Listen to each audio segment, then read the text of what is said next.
Hi everyone. So, in last class we discussed about the equations of motion and relative motion and relative velocity. ಅಲ್ಲಿ ನಿಮಗೆ relative velocity ಬಗ್ಗೆ ಏನಾದರೂ doubts ಇತ್ತು ಅಂದ್ರೆ ನನಗೆ message ಅಥವಾ ಫೋನ್ ಮಾಡಿ ಕ್ಲಿಯರ್ ಮಾಡ್ತೀನಿ. ಯಾಕಂದ್ರೆ ಸ್ವಲ್ಪ ಕಷ್ಟ ಅನ್ಸುತ್ತೆ ಅಲ್ಲಿ ತಗೊಳ್ಳೋದು. ಓಕೆ, ಸೊ ಇವತ್ತು ಲಾಸ್ಟ್ ಕಾನ್ಸೆಪ್ಟ್ ಇತ್ತು third chapter numericals. See here, a boy runs 100 meters along the east direction. Direction ಬರ್ಕೊಳ್ಳೋದು ಗೊತ್ತಾಗ್ತಲ್ಲ. See here, ಯಾವಾಗಲೂ ಇಲ್ಲಿ ಬರ್ಕೊಂಡ್ಬಿಡ್ರಿ ನಾರ್ತ್ ಸೌತ್. ನಿಮ್ಮ ಬಲಗಡೆ ಇರೋದು ಈಸ್ಟ್, ಎಡಗಡೆ ಇರೋದು ವೆಸ್ಟ್. ಕ್ಲಿಯರಾ? North south east West.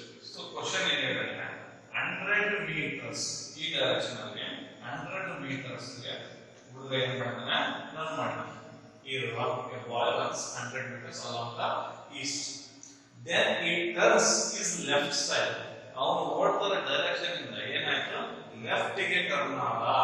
Left ಗೆ ಟರ್ನ್ ಆಗಿ left side at the right angle turn ಆಗಿ and runs 50 meter along its direction. So ನೋಡ್ರಿ, ನಾನು ಇಲ್ಲೇ ಈಸ್ಟ್ ಲೆಫ್ಟ್ ಗೆ ಟರ್ನ್ ಆದ ನಾರ್ತ್ ಕಡೆ ಓಡ್ತಾನೆ. ಅದಕ್ಕೆ ನಾರ್ತ್ ಡೈರೆಕ್ಷನ್ ಕ್ಲಿಯರ್ ಮೆನ್ಷನ್ ಮಾಡಿದ್ರೆ ಎಷ್ಟು ಡಿಸ್ಟೆನ್ಸ್ 50 ಮೀಟರ್ 50 ಮೀಟರ್ ಅಷ್ಟು ಓಡ್ತಾನೆ. Find the distance and magnitude of the displacement of the ball. So ಇಲ್ಲಿ ಇನಿಷಿಯಲ್ ಪೊಸಿಷನ್ ಬಿ ಸಿ ಕೇಳಿರೋದೇನು, ಡಿಸ್ಟೆನ್ಸ್ ಬೇಕು ಒಂದು, ಇನ್ನ ಒಂದು ಡಿಸ್ಪ್ಲೇಸ್ಮೆಂಟ್. See here, distance ಅಂದ್ರೆ ಡೆಫಿನಿಷನ್ ಪ್ರಕಾರ ಏನು ಹೇಳ್ತೀವಿ, the total path length direction. path length direction ಆಗುತ್ತೆ. ಎಷ್ಟು distance d is equal to total path length AB plus BC. that is equal to AB ಅಂದ್ರೆ ಎಷ್ಟು ಮೀಟರ್ಸ್ ಇದೆ, 100 meters plus 50 meters 150 meters ಆಯ್ತು. ಓಕೆ, ಈಸಿ ಇದು, ಇದೇ ಕಷ್ಟ ಇಲ್ಲ. What about displacement? ಡಿಸ್ಪ್ಲೇಸ್ಮೆಂಟ್ ಅಂದಾಗ ಏನು ಹೇಳ್ತೀವಿ, see here, the shortest distance between the initial and final points. initial position and final position, shortest distance ಅಂದ್ರೆ A ಇಂದ C ಗೆ, ಇದು AC is the displacement.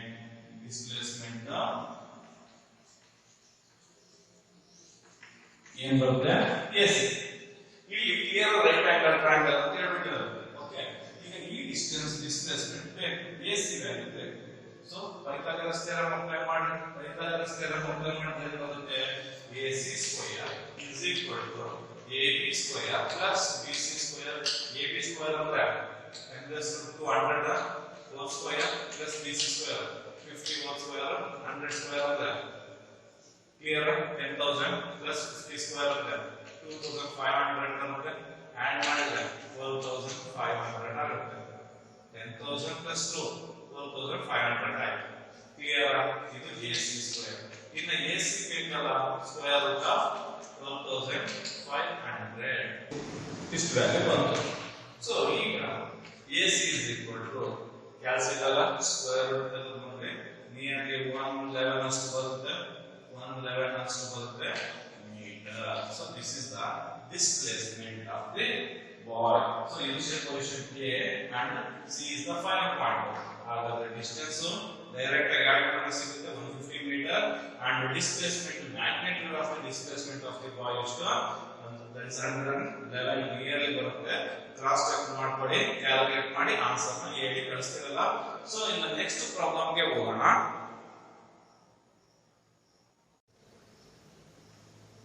So next problem ನೋಡ್ರಿ, an athlete runs along a circular track of radius 50 meter. ಒಂದು circular track ಎಷ್ಟಿದೆ radius 50 meter. Find the distance traveled and displacement of an athlete when he covers 3/4 of the circle. ಇಲ್ಲಿಂದ start ಮಾಡಿದ್ದಾರೆ. C 3/4 ಮುಕ್ಕಾಲು ಭಾಗ journey ಮಾಡಿದಾನೆ. So ಇಲ್ಲಿಂದ start ಮಾಡಿ ಅಟ್ಲೈಟ್ running ಇದ್ರ ಮೂಲಕ ಬಂದು, ಸೊ ದಿಸ್ ಇಸ್ ದ 1/4, ಇದು half of its journey and here it is a 3/4.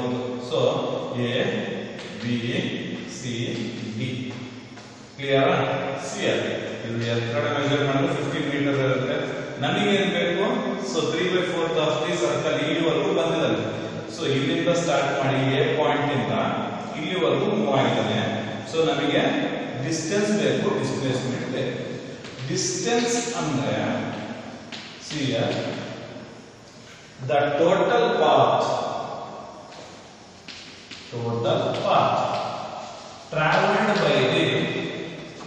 traveled by the athlete ಎಷ್ಟು ಟ್ರಾವೆಲ್ ಮಾಡಿದಾನೆ 3/4 ಸೊ ಹಾಗಾದ್ರೆ that is distance 3/4 of this circumference ಒಂದು ಕಂಪ್ಲೀಟ್ ಸರ್ಕಲ್ ಕಂಪ್ಲೀಟ್ ಅಂತ ಹೇಳಿದ್ರೆ ಸರ್ಕಂಫರೆನ್ಸ್ ಬರುತ್ತೆ ಅವನೆಲ್ಲ ಮುಗ್ದಿರಬಾರ್ದು circumference so 3/4 of the circumference and 2 pi of radius so what is the value of radius r is equal to 50 meter so that is equal to 3/4 into 2 into pi value ಏನಪ್ಪಾ 3.142 standard value ಏನಪ್ಪಾ equal to constant 3.142 radius ಬಂದು 50 see 2 ones are 2 twos are clear 2 ones are 225 are ಹಾಗಾದ್ರೆ 25 into 3 75 75 into 3 ಎಷ್ಟಾಯ್ತು 75 into 3 ಅಲ್ಲಿಗೆ 75 into 3 rough ಆಗಿ ಸಿಗ 225 ಇದೆ 3.142 ಇರೋದ್ರಿಂದ ಅರೌಂಡ್ ದಟ್ ಇಸ್ 230 35 ಬರುತ್ತೆ ನೋಡ್ರಿ ದಿಸ್ ಇಸ್ ದ ಡಿಸ್ಟೆನ್ಸ್ 235 253 ಬರುತ್ತೆ ಕ್ಯಾಲ್ಕುಲೇಟ್ ಮಾಡಿ ಹೇಳ್ತೀರಾ ಸೊ ಡಿಸ್ಟೆನ್ಸ್ ಅರೌಂಡ್ 200 ಸಮಥಿಂಗ್ ಬರುತ್ತೆ ಡಿಸ್ಟೆನ್ಸ್ ಒಂದು ಆನ್ಸರ್ ಮಾಡಿ ಕಳಿಸ್ತಿರ್ತಾನೆ ಮೀಟರ್ ಇನ್ನು ಡಿಸ್ಟೆನ್ಸ್ ಕ್ಲಿಯರ್ ಆಯ್ತು ಇದೊಂದು ನೀವು ಕ್ಯಾಲ್ಕುಲೇಟ್ ಮಾಡಿ ನನ್ನ ಆನ್ಸರ್ ಕಳಿಸ್ತೀರಿ ಇನ್ನು ಡಿಸ್ಪ್ಲೇಸ್ಮೆಂಟ್ ಅಂತ ಹೇಳಿದ್ರೆ ಸೇಮ್ ಮೆಥಡ್ ಆಗಿ ಯೂಸ್ ಮಾಡಿದ್ವಲ್ಲ the initial point and final point ಇದು ಒಂದು right angle triangle so initial point final point ಅಂತ ಹೇಳಿದ್ರೆ ಡಿಸ್ಪ್ಲೇಸ್ಮೆಂಟ್ ಏನಾಗುತ್ತೆ displacement is equal to the distance between initial and final positions ಹೌದಾ ಸೊ ಹಾಗಾದ್ರೆ that is displacement is equal to ಏನು that is AD square AD value ಬೇಕು AD value calculate ಮಾಡಕ್ಕೆ ಮತ್ತೆ Pythagoras theorem apply ಮಾಡಿ so AD square is equal to AO square plus OD square AO square ಮತ್ತೆ 50 whole square plus OD 50 whole square that is ಎಷ್ಟಾಯ್ತು 2500 plus 2500 ಇದು AD square ಆಯ್ತು AD ಬೇಕಲ್ಲ AD is equal to square root of 5000 so 7 7s are 49 and 70 ತಗೊಂಡ್ರೆ 490 4900 ಆಗುತ್ತೆ so around 8 ತಗೊಂಡ್ರೆ 8 8 64 ಜಾಸ್ತಿ ಆಗುತ್ತೆ ಅರೌಂಡ್ 70 ಪಾಯಿಂಟ್ ಸಿಗುತ್ತೆ ನೋಡ್ರಿ AD is equal to 70.7 meters ಅಷ್ಟೇನೋ ಸಿಗುತ್ತೆ ಇದೊಂದು ಚೆಕ್ ಮಾಡಿ ಕನ್ಫರ್ಮ್ ಮಾಡಿ ಹೇಳ್ತೀರಲ್ಲ so this is about the distance and displacement ಇನ್ನು ನೆಕ್ಸ್ಟ್ ಪ್ರಾಬ್ಲಮ್ ಗೆ ಹೋಗೋಣ ಸೊ ನೆಕ್ಸ್ಟ್ ಪ್ರಾಬ್ಲಮ್ ನೋಡ್ರಿ a particle covers half of the circumference of a circle of radius 2 meter in 0.4 seconds. Find the speed and velocity of the particle. ನೋಡ್ರಿ ಎಷ್ಟು ಚೆನ್ನಾಗಿದೆ problem ಒಂದು circle ಇದೆ radius ಎಷ್ಟಪ್ಪ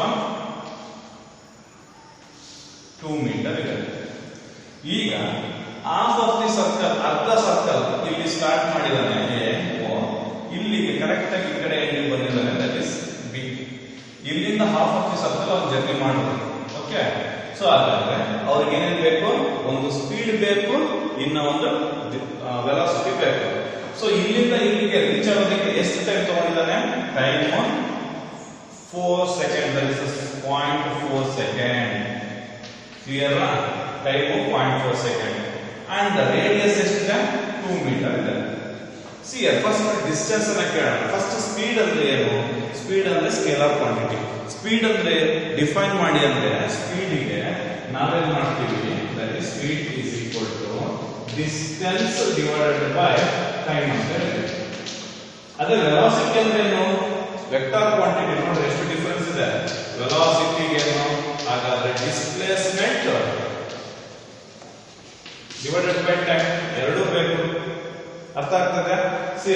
ಹಾಗಾದ್ರೆ ಡಿಸ್ಟೆನ್ಸ್ ಎಷ್ಟು, ಇಲ್ಲಿಂದ ಇಲ್ಲಿ circumference, half of the circumference. So radius ಕೊಟ್ಟಿದ್ದಾರೆ, ಸೊ ಡಿಸ್ಟೆನ್ಸ್ ನ ಕ್ಯಾಲ್ಕುಲೇಟ್ ಮಾಡೋಣ. Distance is equal to half of the circumference. Formula ಬಳಸ್ಕೊಳ್ಳಿ. ಹಾಫ್ ಆಫ್ ದಿ ಸರ್ಕಂಫರೆನ್ಸ್ ಅಂದ್ರೆ half into 2 pi r. So that is circumference 2 into 3.142 into radius r ಎಷ್ಟಿದೆ 2 metre. ಈ 2 get cancel ಅಂದ್ರೆ 2 3s are 6, 2 2s are 4, 2 4s are 8, 2 1s are 2 ಅಂದ್ರೆ 6.284 metre ಯಾವುದು distance. ಅದೇ ನಮಗೆ ಬೇಕಾದ್ರೆ ಸ್ಪೀಡ್ ಬೇಕು. Speed is equal to distance divided by time, that is equal to 6.284 divided by time is 0.4 seconds. So we can write ಇದನ್ನ ಈಗ ಬರ್ಕೋಬೋದಾ, 10⁻⁻1 ಬರ್ಕೋಬೋದಾ. ಈ calculate ಮಾಡಕ್ಕೆ ಈಸಿ ಆಗುತ್ತೆ. 4 1s are 4, ಇನ್ನ 2 ಉಳಿತು 22, 4 5s are 20, ಇನ್ನ 28 ಉಳಿತು 7, 10 ಇನ್ನ ನೋಡ್ರಿ ದಟ್ ಇಸ್ 157.2 ಬಂತು. ಸೊ ಅಲ್ಲಿಗೆ 1.572 ಬಂತು. 10⁻⁻1 ಮೇಲೆ ಹೋಯ್ತು ಎಷ್ಟಾಗುತ್ತೆ, that is speed is equal to 1.572. Denominator ಇರೋ ವ್ಯಾಲ್ಯೂ ನ್ಯೂಮರೇಟರ್ ಹೋಗ್ತಾ ಇದೆ. ಸೊ ನೆಗೆಟಿವ್ ವ್ಯಾಲ್ಯೂ ಏನಾಯ್ತು, ಪಾಸಿಟಿವ್ ಆಗುತ್ತೆ. ಪಾಸಿಟಿವ್ ಆದ್ರೆ ಏನಾಯ್ತು 10⁻1 ಅಂತ ಮಲ್ಟಿಪ್ಲೈ ಮಾಡಿ, that is 15.72 metre per second. This is the distance. Speed ಆಯ್ತು ಎಷ್ಟು 15.72. ಕ್ಲಿಯರ್? ಇದು ಸ್ಪೀಡ್ ಆಯ್ತು. ಯೂನಿಟ್ ಒಂದು ಮೀಟರ್ ಪರ್ ಸೆಕೆಂಡ್. ಇನ್ನು ನೆಕ್ಸ್ಟ್ ಬೇಕಾಗಿರೋದೇನು, ನಮಗೆ ವೆಲಾಸಿಟಿ ಬೇಕು. ವೆಲಾಸಿಟಿ ಬೇಕು ಅಂದ್ರೆ ಕ್ಯಾಲ್ಕುಲೇಟ್ ಮಾಡ್ಕೋಬೇಕು, ಡಿಸ್ಪ್ಲೇಸ್ಮೆಂಟ್ ನ ಕ್ಯಾಲ್ಕುಲೇಟ್ ಮಾಡಬೇಕು. ಡಿಸ್ಪ್ಲೇಸ್ಮೆಂಟ್ ನೋಡ್ರಿ, the shortest distance between the initial point and final point. ನೀವು ಹಿಂಗ್ ಸುತ್ತ ಬರೋದು ಹಿಂಗೆ ಸ್ಟ್ರೈಟ್ ಆಗಿ ಬರ್ಬೋದು. ಅಂದ್ರೆ ರೇಡಿಯಸ್ 2 ಮೀಟರ್. ಈ ಕಡೆ ರೇಡಿಯಸ್ ಎಷ್ಟು ಇರುತ್ತೆ, 2 ಮೀಟರ್ ತಾನೆ. So 2 + 2 4 metre. ಡೈರೆಕ್ಟ್ ಆಗಿ ಹೇಳ್ಬೋದಾ ಡಿಸ್ಪ್ಲೇಸ್ಮೆಂಟ್. ಸೊ ಇದು ಸ್ಪೀಡ್ ಆಗುತ್ತೆ. ಇನ್ನು ಡಿಸ್ಪ್ಲೇಸ್ಮೆಂಟ್ ಡಯಾಗ್ರಾಮ್ ಅಲ್ಲಿ ಏನ್ ಹೇಳುತ್ತೆ, displacement is equal to 2 times of radius. Therefore displacement is equal to 2 into 2, that is equal to 4 meter. So ಹಾಗಾದ್ರೆ velocity is equal to ಏನಾಗುತ್ತೆ, velocity is equal to 4 divided by time 0.4. velocity is equal to 4 divided by 4 into 10⁻⁻1 ಬರೀಬೋದಾ.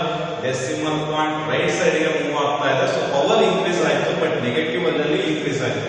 ಏನಾದ್ರೂ decimal point left ಗೆ move ಆಗಿತ್ತು ಅಂದ್ರೆ ಇದು positive value ಬರುತ್ತೆ. ಇದನ್ನ ಬರೀದ್ರೆ 4 ಗೆಟ್ ಕ್ಯಾನ್ಸಲ್. ಸೊ 1 into 10⁻⁻1 ಮೇಲೆ ಹೋಯ್ತು ಅಂದ್ರೆ 10+1 ಆಗುತ್ತೆ. 10 into 1 ಅಂದ್ರೆ ಎಷ್ಟು, ವೆಲಾಸಿಟಿ 10 ಬರುತ್ತೆ ಮೀಟರ್ ಪರ್ ಸೆಕೆಂಡ್. ಯೂನಿಟ್ ಬರೆಯೋದನ್ನ ಯಾವುದೇ ರೀತಿಯಾಗಿ ಮರಿಬೇಡಿ. ಯೂನಿಟ್ ಇಲ್ಲ ಅಂದ್ರೆ ಜಸ್ಟ್ ಮೀಟರ್ ಪರ್ ಸೆಕೆಂಡ್, ಅಷ್ಟು ಸಣ್ಣ ಯೂನಿಟ್ ಇಲ್ಲ ಅಂದ್ರೂ ಕೂಡ 1 ಮಾರ್ಕ್ಸ್ ನಿರ್ದಾಕ್ಷಿಣ್ಯವಾಗಿ ತೆಗಿತಾರೆ. ಸೊ ಕ್ಲಿಯರ್, ಅರ್ಥ ಆಯ್ತು ಅನ್ಕೋತೀನಿ. ಇನ್ನು ನೆಕ್ಸ್ಟ್ ಪ್ರಾಬ್ಲಮ್ಗೆ ಹೋಗೋಣ.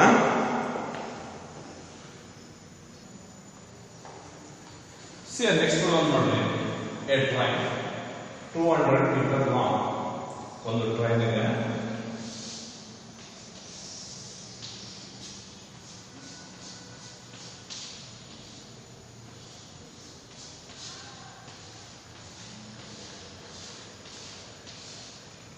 ಎಷ್ಟಿದೆ, 200 ಮೀಟರ್ ಲಾಂಗ್.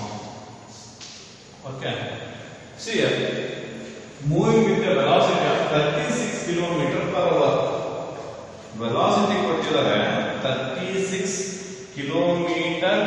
ಇಲ್ಲಿ HR ಪರ್ ಅವರ್ -1 ಇರೋದ್ರಿಂದ ಪರ್ ಅವರ್. ಇದು ನೋಡ್ರಿ ಡಿಸ್ಟೆನ್ಸ್ ಮೀಟರ್ಸ್ ಅಲ್ಲಿ ಇದೆ, ಇದು ಕಿಲೋಮೀಟರ್ ಇದೆ. ಫಸ್ಟ್ ಏನ್ ಮಾಡೋಣ, ಎಲ್ಲ SI ಗೆ ಕನ್ವರ್ಟ್ ಮಾಡೋಣ. ಇದು ಮೀಟರ್ ಪರ್ ಸೆಕೆಂಡ್ ಗೆ ಕನ್ವರ್ಟ್ ಮಾಡ್ಕೊಳ್ಳೋಣ.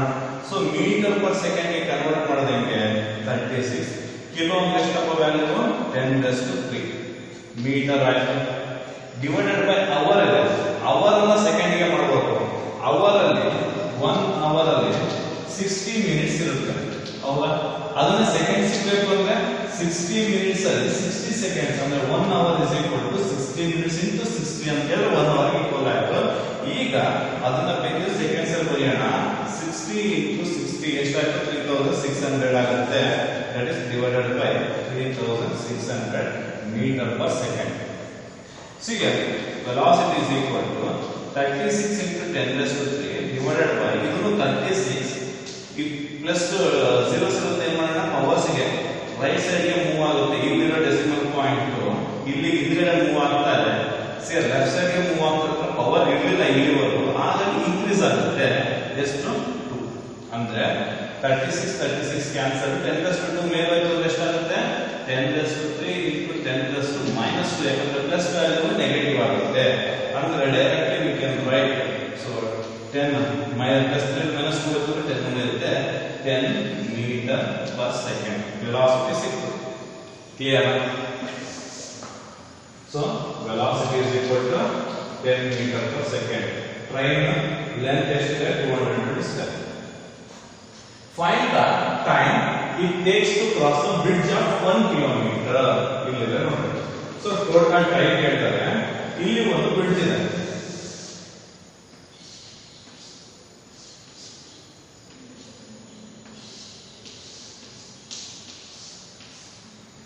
ಸೊ ಈ ಬ್ರಿಡ್ಜ್ ನ ಎಷ್ಟಿದೆ ಲೆಂತ್, ಇಲ್ಲಿಂದ ಇಲ್ಲಿಗೆ ಎಕ್ಸಾಕ್ಟ್ಲಿ ಎಷ್ಟಿದೆ, 1 ಕಿಲೋಮೀಟರ್ ಇದೆ. 1 ಕಿಲೋಮೀಟರ್ 1 into 10⁻³ ಮೀಟರ್ ಹೋಗೋದಾ, 1000 ಮೀಟರ್ಸ್ ಆಗಿದೆ. ಇದು ಕ್ರಾಸ್ ಮಾಡಬೇಕು. ಇಲ್ಲಿ ನೋಡ್ರಿ, ಈ ಟ್ರೈನ್ 1 ಕಿಲೋಮೀಟರ್ ಮೂವ್ ಆಯ್ತು ಅಂದ್ರೆ ಅವಾಗ ಏನಾಗುತ್ತೆ, ಇಲ್ಲಿ ಬಂದು ಹಿಂಗ್ ನಿಂತ್ಕೊಳ್ಳುತ್ತೆ.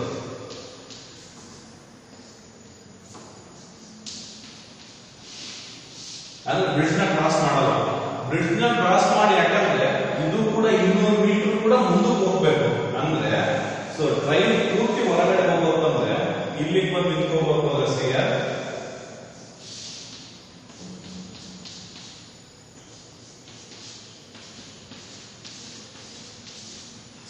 ಅಂದ್ರೆ ಇದ್ರ ಲೆಂತ್ ಎಷ್ಟಪ್ಪ, 200 ಮೀಟರ್. ಅಂದ್ರೆ ಇಂಜಿನ್ ಇಲ್ಲಿ ಎಕ್ಸಾಕ್ಟ್ಲಿ ಸ್ಟಾರ್ಟ್ ಆಗುತ್ತೆ 1 ಕಿಲೋಮೀಟರ್ ಪ್ಲಸ್ 200. ಟೋಟಲ್ ಡಿಸ್ಟೆನ್ಸ್ ಎಷ್ಟು, ಇಲ್ಲಿ 1 ಮೀಟರ್ ಸಾರಿ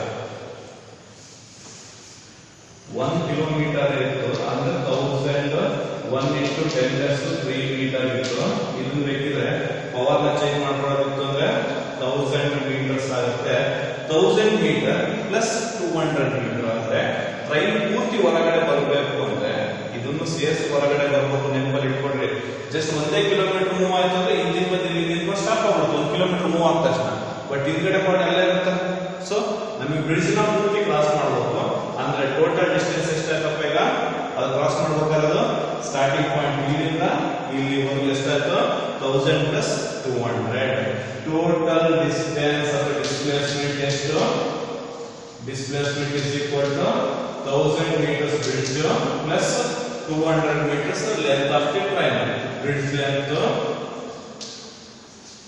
plus train length. Clear? So ಎಷ್ಟಾಯ್ತು, displacement is equal to 1200 meter ಆಯ್ತು. ಈಗ ನಮಗೆ ಬೇಕಾದ ಟೈಮ್. ಎನಿಹೌ ನಮಗೆ ಡೆಫಿನೇಷನ್ ಪ್ರಕಾರ ಗೊತ್ತಿದೆ, velocity is equal to displacement divided by time. ನಮಗೆ ಬೇಕಾದ ಟೈಮ್ ತಾನೆ, time is equal to displacement divided by velocity.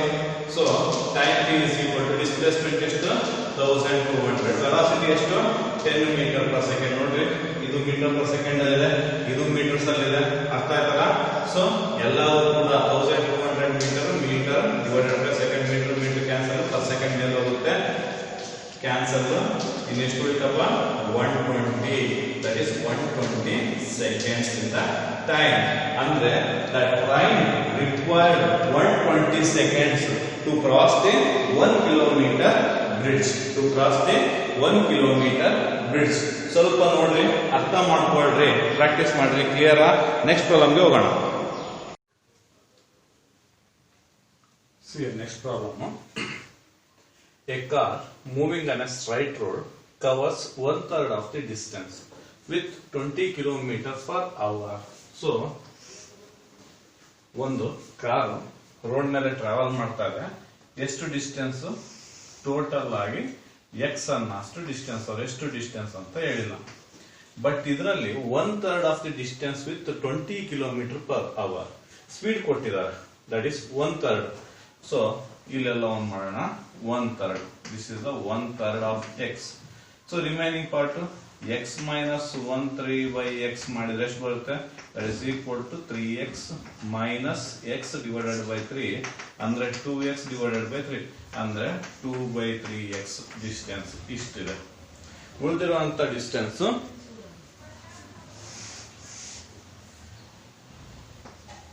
ಇದನ್ನ 20 ಕಿಲೋಮೀಟರ್ ಪರ್ ಅವರ್ ಅಲ್ಲಿ ಟ್ರಾವೆಲ್ ಮಾಡಿದರೆ ಉಳಿದಿರುವಂತದ್ದು ಯಾವ ಸ್ಪೀಡ್ ಅಲ್ಲಿ ಹೋಗಿದೆ?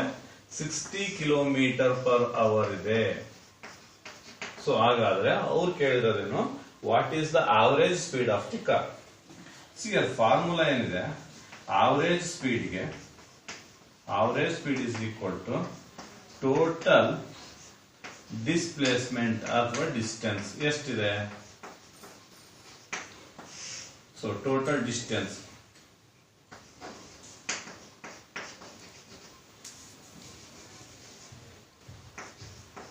divided by total time taken.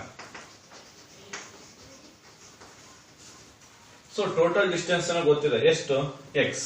ಹಾಗಾದ್ರೆ ಟೋಟಲ್ ಟೈಮ್ ಟೇಕನ್ ಗೊತ್ತಿಲ್ಲ, ಕ್ಯಾಲ್ಕುಲೇಟ್ ಮಾಡ್ಕೊಳ್ಳೋಣ. ಯಾವ ರೀತಿ? That is time is equal to first time t1 is equal to, ನಮಗೆ ಜನರಲಿ ವೆಲಾಸಿಟಿ ಫಾರ್ಮುಲಾ ಏನು? Velocity is equal to distance divided by time. So ನಮಗೆ time ಬೇಕು. So velocity divided by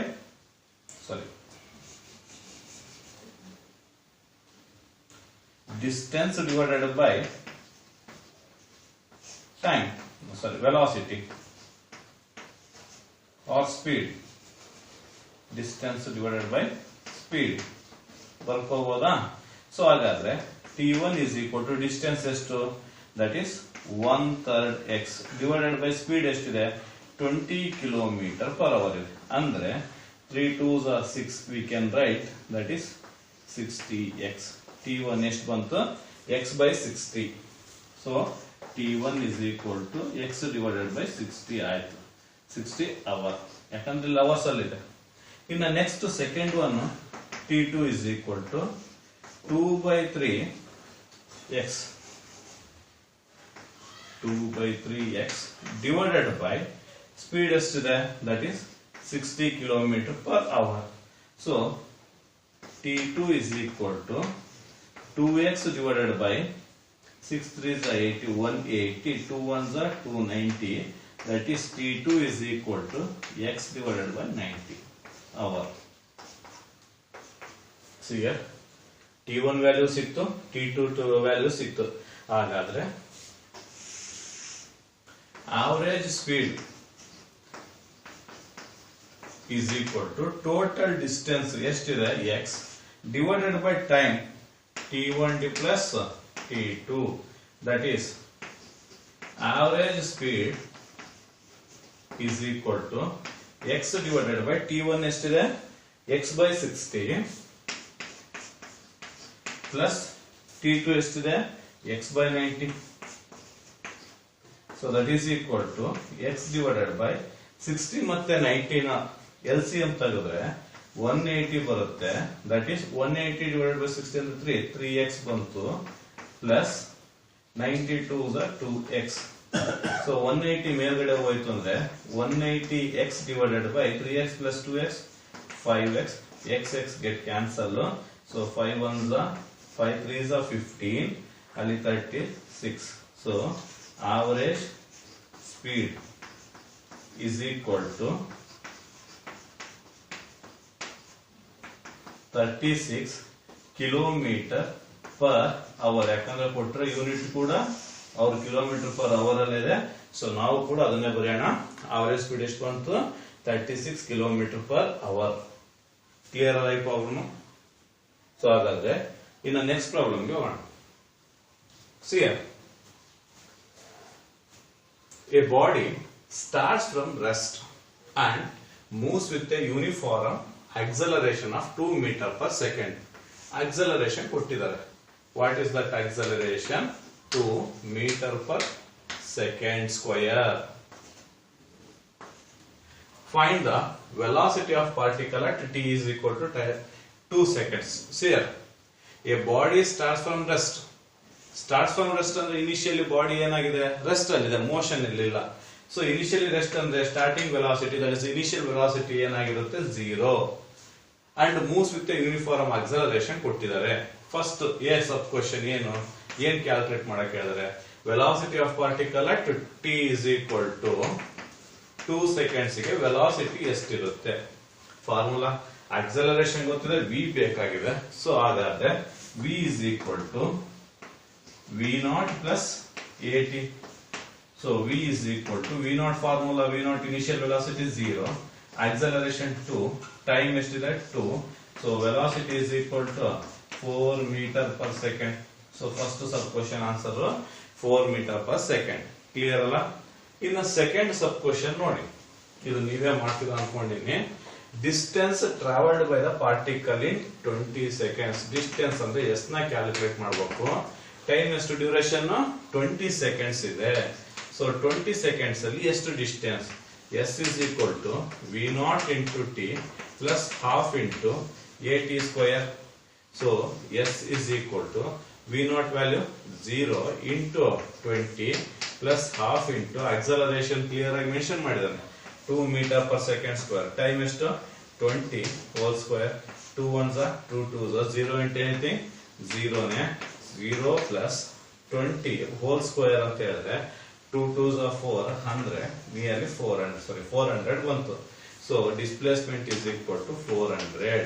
so units ನ observe ಮಾಡಿ, metre per second, seconds ಅಲ್ಲಿ ಇದೆ ಅಂದ್ರೆ ಇದು ಮೀಟರ್ಸ್ ಅಲ್ಲಿ ಇರುತ್ತೆ. ಎಷ್ಟು ಡಿಸ್ಪ್ಲೇಸ್ಮೆಂಟ್ ಕವರ್ ಮಾಡಿದ್ರೆ S is equal to 400 meters after 20 seconds. Acceleration 2 meter per second square ಇದೆ ಅಂದಾಗ 2 meter per second square ಇದೆ ಅಂದಾಗ ಡಿಸ್ಟೆನ್ಸ್ ಎಷ್ಟು ಕವರ್ ಮಾಡಿದ್ರೆ displacement 400 meters.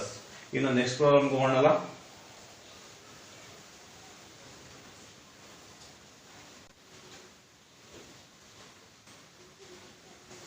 So next problem ನೋಡ್ರಿ. A car starts with a velocity with an initial velocity of 3 meter per second. Initial velocity ಕೊಟ್ಟಿದ್ದಾರೆ, that is v0 is equal to 3 meter per second and moves with a uniform acceleration of acceleration ಕೊಟ್ಟಿದ್ದಾರೆ 1 meter per second square. Find first sub question ಏನು? that is velocity of the car at t is equal to velocity ನ calculate ಮಾಡಬೇಕು ಯಾವಾಗ at t is equal to 6 seconds. So ಇನ್ನು last problem ಅಲ್ಲಿ ಏನು use ಮಾಡಿದ್ವಲ್ಲ formula v is equal to v0 plus at. ಇದೇ formula use ಮಾಡ್ರಿ, ಯಾಕಂದ್ರೆ ಇನಿಷಿಯಲ್ ವೆಲಾಸಿಟಿ ಕೊಟ್ಟಿದ್ದಾರೆ, ಆಕ್ಸಲರೇಷನ್ ಕೊಟ್ಟಿದ್ದಾರೆ, ಟಿ ಕೊಟ್ಟಿದ್ದಾರೆ. ಡೈರೆಕ್ಟ್ ವಿ ನ ಕ್ಯಾಲ್ಕುಲೇಟ್ ಮಾಡಬಹುದು. v0 ಎಷ್ಟು? 3 ಪ್ಲಸ್ ಆಕ್ಸಲರೇಷನ್ ಎಷ್ಟು? 1 meter per second square. Time ಎಷ್ಟು? 6. So that is v is equal to 3 plus 6 9 meter per second. ಇನ್ನು ವೆಲಾಸಿಟಿ ಕ್ಯಾಲ್ಕುಲೇಟ್ ಮಾಡಿದ್ರ ಫಸ್ಟ್ ಒನ್ ಕೇಳಿದ್ದೆ ಅಷ್ಟು. ಇನ್ನ ಸೆಕೆಂಡ್ ಸಬ್ ಕ್ವಶನ್ ನೋಡಿ. Displacement of the car at T is equal to 10 seconds. So S ನ calculate ಮಾಡಬೇಕು ಯಾವಾಗ T is equal to 10 seconds ಇದ್ದಾಗ. ಸೊ ಸೇಮ್ ಫಾರ್ಮುಲಾ ಯಾವುದು? S is equal to v0 into t plus half into at square. So that is S is equal to v0 ಅಂದ್ರೆ ಎಷ್ಟಿದೆ? Value 3 ಕೊಟ್ಟಿದ್ದಾರೆ and T value ಎಷ್ಟಿದೆ? 10 plus half into acceleration 1, time ಎಷ್ಟಿದೆ? 10 whole square. So that is s is equal to 3 into 10 30 plus half into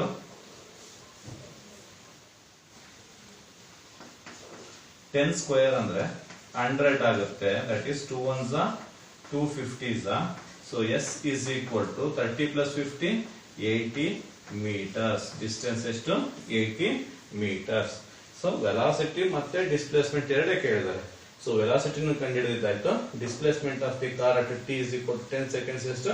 80 metre. So ಇವತ್ತಿಗೆ ಇಲ್ಲಿಗೆ wind of ಮಾಡೋಣಂತೆ. ಇನ್ನು next class ಅಲ್ಲಿ ನಾವು ಕಂಟಿನ್ಯೂ ಮಾಡೋಣ. ನೆಕ್ಸ್ಟ್ ಇನ್ನೂ ಪ್ರಾಬ್ಲಮ್ ಸಾಕಷ್ಟಿದೆ. ಸೊ ನೆಕ್ಸ್ಟ್ ಕ್ಲಾಸ್ ಅಲ್ಲಿ ಕಂಟಿನ್ಯೂ ಮಾಡೋಣ. Thank you.